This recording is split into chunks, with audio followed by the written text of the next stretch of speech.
Well, hey everybody, so Jason here again with a new grill. So let me tell you the whole ordeal, what happened on as fast as I can. So if you haven't seen my other video of the Walmart Grill Expert grill, I think he was around 80 bucks, somewhere around there, under 100 easily. 24-inch grill, great grill, charcoal grill that I had, and I had that sucker for about almost 3 years. For 80 bucks, 3 years was a pretty good deal. Was a pretty good setup for doing standard family burgers and sausages and thin cuts of steak and pork chops and whatnot. So yeah, it was a great grill. I enjoyed that grill. Enjoyed going back to working with charcoal and doing that. And I started getting some of the your small chunks of flavored seasoned wood, your pecan and oak and mesquite chunks of wood that you typically would put in a very, very large grill, a large smoker grill. I was taking those and I was chopping them up, making them even finer, using wood chips and sprinkling some wood chips. Did the whole wood chip box here to kind of smoke and season and flavor my meats a little bit more in and on the grill. So I was doing that, and I was finding myself really enjoying getting into all the flavors and doing more smoking than actual grilling with more of your nicer cuts of meat and not just doing hamburgers and hot dogs all the time.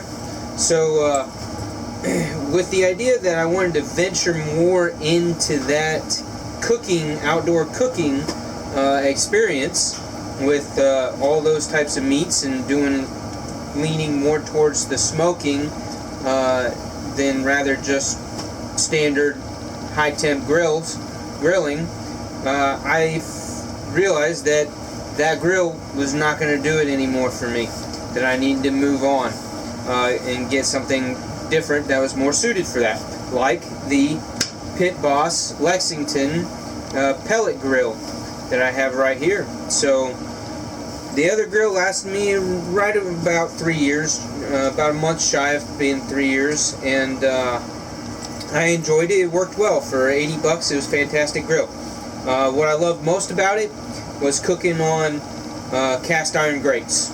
Love cast iron grates. As I said in the video, I'll add the link to that grill video that I did 3 years ago. Well, a little over 3 years ago. Cast iron grates, love them, seasoned. They work fantastic. Very low maintenance. You really don't have to clean them, and they're going to last for forever. So, when I was moving into the pellet grills, and I was researching and looking at all different models, all different brands, trying to figure out what was going to do the best for my money, that kind of a thing. Obviously, as more than 80% of the community will tell you, the Traegers are the best. They're the top of the list, for everybody's list, but they're very pricey because of that, and they know that they're the best. So I guess that's why they price point their grills as high as they do. So the next best deal, by vast majority, was declared to be the Pit Boss. So I looked at the Pit Boss. I looked at all their different. They've got two different lines. They've got a line that uses stainless steel grates that are coated with your Teflon coating, and then they've got cast iron grates with Teflon coating. So this is where I got really irritated, because I love the cast iron. Cast iron's the way I wanted to stay, the way I wanted to continue to go. But they coat their cast iron with Teflon coating. I don't understand that. I don't know why. Anybody and everybody who works with cast iron knows you don't coat it, you season it. And the more you cook on it, the more it seasons, the more it develops its own flavors from all the times you're grilling on it, that it just gets better and better over time, and they last for forever. So why coat it? That didn't make any sense to me, and it bothered me. But nobody else really was doing cast iron grates in a smaller size grill that I wanted. Any of these smaller size grills, it was either this guy right here, or it was stainless steel grates, and I didn't want to go to the stainless steel.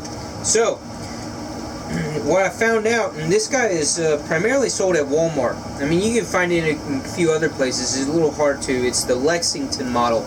It's basically the same size cooking surface, same grill grate size as that $80 Walmart grill that I got 3 years ago.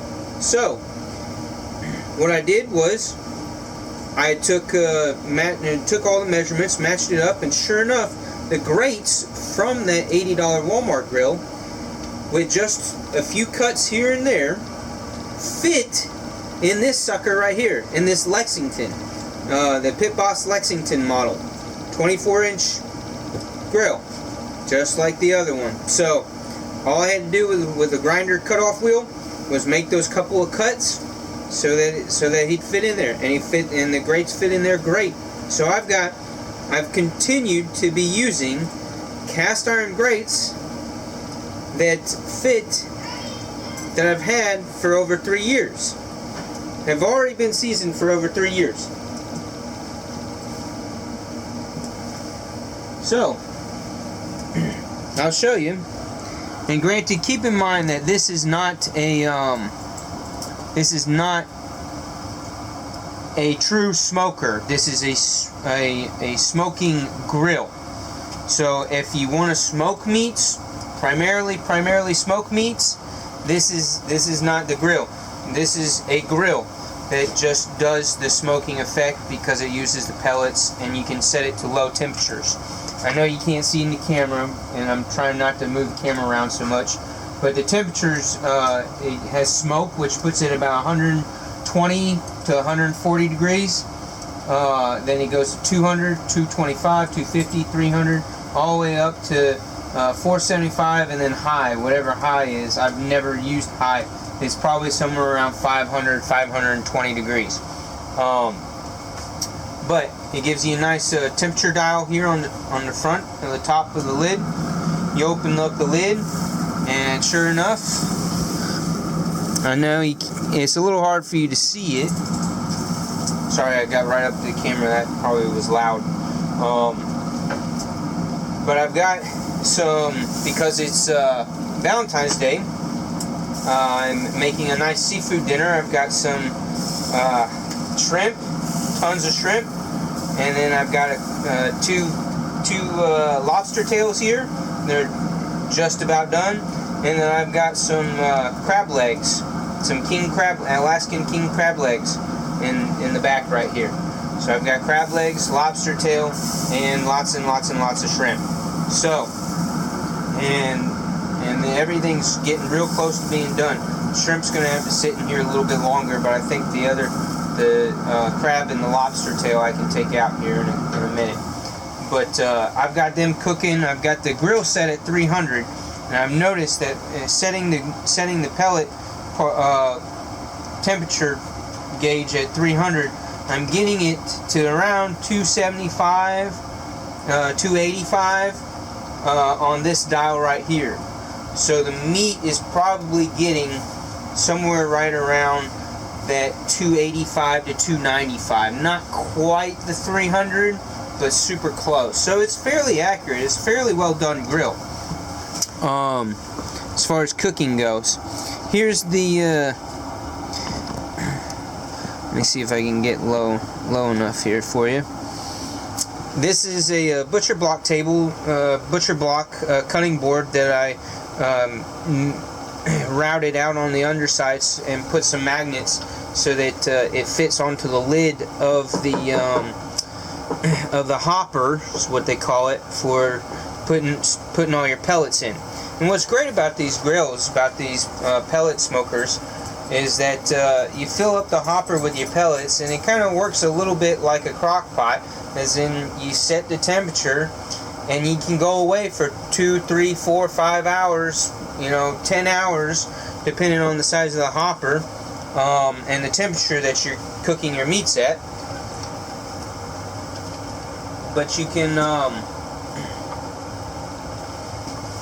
and it just simply lifts up, and you load the pellets in there. This one, the Lexington here, has a 15-pound hopper capacity, and it says here approximately 17 hours of smoking time at 1 1/4 pounds per hour. So that's probably at the lowest heat setting, at the smoke setting. So at the lowest smoke setting, you can get over 12 hours of cooking time. So, I mean, if you fill that hopper all the way up. Now, as far as the pellets go, I'll show you. I keep in one of these buckets, bins, I believe a 5-pound bin. I keep my pellets in a scoop box in there, and what I do is I mix my pellets, my flavors of pellet.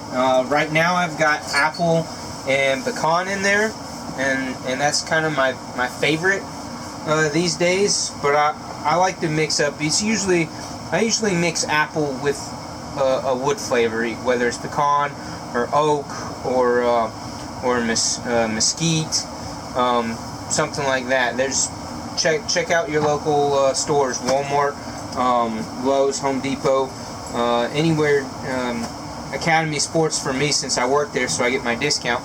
So that kind of works out well for me. But so I'm enjoying this grill. I've had it for about 4 to 5 months. Yeah, no, probably longer. I smoked on it for 4th of July. Yeah, so I've had it for over 6 or 7 months now. Now that I think about it. So it does take some time figuring out. It's a learning process if you've never done one of these pellet smoker grills. So it's a little bit of a learning process. Watch lots of YouTuber videos of those who use them all the time, and they'll give you pointers and tips and tricks of how to do things at different times, different ways. It comes with a nice little manual book that gives you a chart on your different types of meats and what it suggests, how long at what temperature to get different cooked results, and it helped me out pretty well from the get-go. But also, other YouTubers is a big help. So that's that. No more of the charcoal grill. I took it apart, saved a couple of pieces for hardware needs or whatever, and obviously I saved the cast iron grates and put them in this bad boy, so that I had beautiful seasoned cast iron grates, and I couldn't be happier. Price wise, I want to say I paid around $340, $360, somewhere around that, at my local Walmart here. So yeah, I don't think there's anything else I need to add. I think I've talked enough, explained enough. So yeah, I think it was a wise investment. I'm really enjoying it. I'm loving all the different things that I can do with it. It's still a grill, even though it smokes. It's not a true smoker. It can go up to 500 degrees. So with your steaks and pork chops and whatnot, you do the reverse searing process. So you slow cook it, smoke it at low heat setting for hours and hours and hours, and then you crank it up to that 450 to 500 degrees, and then reverse sear the meat, and that seems to do the best as far as the meats being soft and super juicy, and holding all of that in, doing that reverse searing process. So again, it's been a fun learning experience over the last 6-7 months of doing quite a bit of grilling on it, and enjoying a lot of really well cooked meat. So definitely recommend The Pit Boss, definitely recommend for those who are like me, mostly just cooking for family, you know, eight people or less. This has been fantastic size for all my needs. And the fact that those grill grates, those cast iron pieces from the other grill fits into this sucker, that was like the icing on the cake for me. So hope that I gave you some tips and some solid info, and y'all take care and grill on. Thanks, have a good one.